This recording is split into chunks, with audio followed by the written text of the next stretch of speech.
by something in this church and to follow that up with some service or some of your time. I like to think of this book as a music book, because in this book you will find pieces written for harp and harpsichord as well as synthesizer and guitar. In this book you will find genres of music going from jazz and easy listening and classical to hard rock, maybe even heavy metal or so. You see, these are ways when you thumb through it that anything could catch your interest, could catch your eye, like the Cancer Support Ministry, or the Mary and Martha Quilters, or the Mom to Mom, or the Stephen Ministry, or the Red Cross Blood Drive Workers, or the Mozambique Covenant, or the Fair Trade Ministry, the Altar Guild, the Banner Ministry. Do you get the idea? These are opportunities for you to, as you go through them and thumb through them, say, yeah, that matches. Now I understand why I'm pushed or prodded or why I have that interest. We have the website, as you see up there. We also have the website for this in the sermon notes on the bottom panel there. Take some time. See it as a song book. Read it. You can even fill out something online to register for any of these activities, because as you do that, you are discovering your instrument. You are discovering your music. You are discovering a way to make this world a lot more beautiful. And this world needs more beauty. Now, I'll let you in on a secret.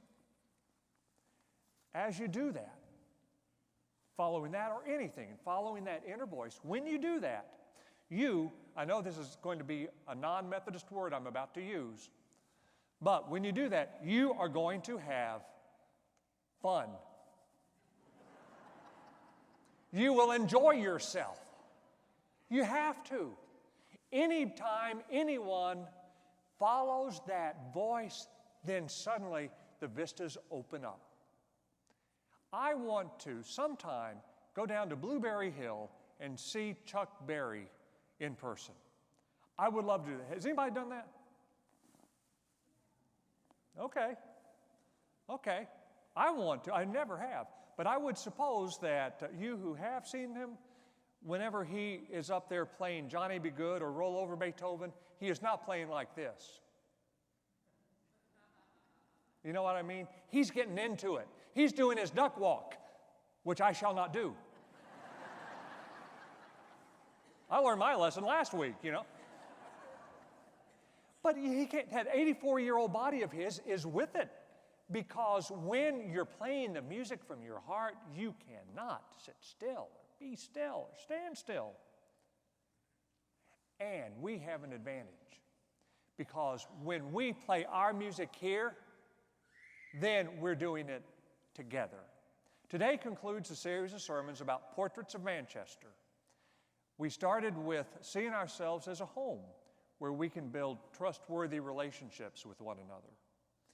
We saw ourselves as the emergency room, where we are not the country club of saints, but the hospital for sinners. We saw ourselves last week as the dance studio, where we are free to express our joy of being in the presence of God. And today, this place is an orchestra. We are all musicians. We all have talent. We have all heard the voice of God, and we are having fun. The best thing about it is we're all in it together with one accord to praise God. Now, in the psalm, when you had 7 different musical instruments, you had 7 groups of people basically that were playing all together. That meant that with their idea of praising God, that meant that the trumpets didn't mind when the harps had more of a playtime in a certain piece. Didn't mind. They didn't have their egos involved, because they were set to praise God. And they didn't care who had the limelight, the spotlight. And what's more, they were able, within the groups, the more experienced musicians would set aside their instruments from time to time and sit down next to the ones who needed a little more help, because that's just what they wanted to do, to help this individual praise God better and use the talents more. It reminds me of something I discovered on YouTube about the Beatles. The Beatles is the group that is sort of our favorite group as a family. We got the Beatles rock band for Christmas last year and became groupies. You know, we're Beatles, 40 years after the band broke up, we're there. You know, we're there, we know how to do that. But it seems like Ringo, who was the least talented songwriter of the group, had an idea for a song. Now, how in the world, if you're Ringo, would you dare start a song, writing a song, when you had the heavyweight songwriters of Paul and John and George? Well, it just so happened that Ringo did write his song eventually with a little help from his friends. I love it. Behind the scenes, George gives up his guitar, sits down next to, or stands by Ringo, helps him perfect the song. John comes in, doesn't play his guitar, sits down behind the drums and starts beating out the rhythm. Isn't it great? They're working together to produce the one song Ringo ever did, Octopus's Garden. I know it's your favorite, it's mine. It is actually my favorite Beatles song. A great little ditty, only because all of them pitched in to do it. Now, shortly after that video was made, the Beatles broke up. Differences, disagreements, ego, they went their separate ways. But here, in this place, as we attempt our instruments, we find that when we help one another and when we receive help, we don't break up, we grow closer together because we know how much fun it is to be able to make beautiful music together for the one who gave us the gift of life.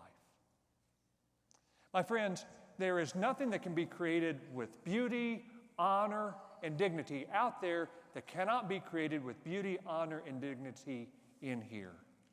And what's more, you will never find more generous, beautiful people to help you than the ones I'm looking at right now. So let's honor that old songwriter from Psalm 150. And before this week is up, who knows, before even this day is up, you be very attentive to that inner voice, that push, that prod that you have.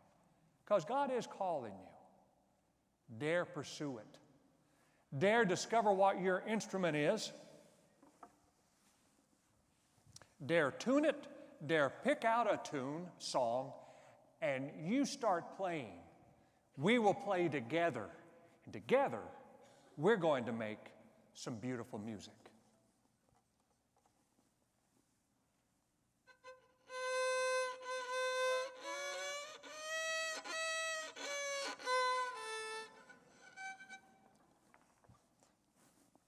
Would you like some help? Now, does it sound like I need help? I guess so. Yeah, how can I make this better? I need some. Start up on your shoulder. Okay. Like this? Yes. Okay. All right. How am I doing? Better. Like this? Ready? Okay.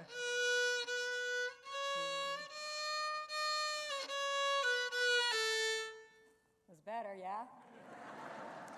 Wow, that is good. Better? I need to work on that, but now I think I know a little bit better how to do it. Would you like me to demonstrate? Please. Demonstrate a lot. A lot. Okay.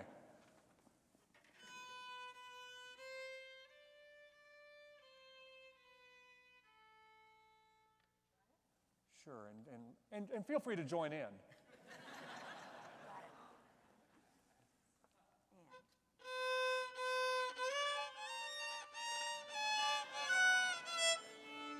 Oh, thank you. Just